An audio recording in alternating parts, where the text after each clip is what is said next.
These are the balance swing exercises. So there's 3 directions I'll have my patients swing in. So the first is forward and backwards.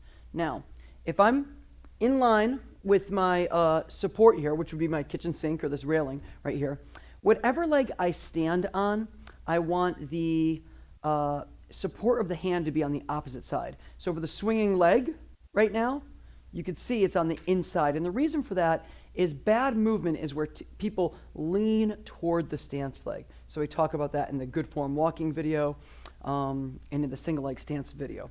So always have the support on the opposite side, okay? So this is the swinging front and back.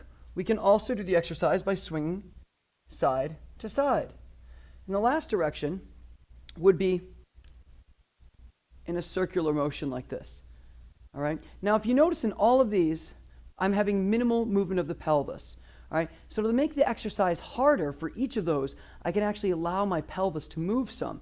So as I move my pelvis forward and back like this is much more difficult than this right here. Just the same as if I'm here and I allow myself to really move like this. This is much harder. All right. Just the same as if I'm doing this rotation and allowing that pelvis to move. This is much harder. Now with this rotation one, if you do move the pelvis side to side, you need to be a little bit cautious with your knee. If you're dealing with a lot of knee pain or you maybe just dealt with a meniscal issue, I would do this exercise very slowly or perhaps not at all. People often injure their knee with a twisting motion. Nevertheless, I use this with some of my patients who are recovering from a meniscal injury because they do want to develop that control to be able to control that rotation. All right?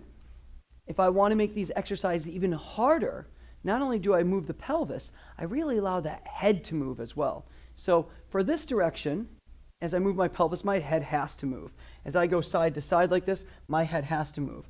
But for the rotation, I could keep my pelvis moving while my head is still, or I can move the head, and that makes the exercise much harder.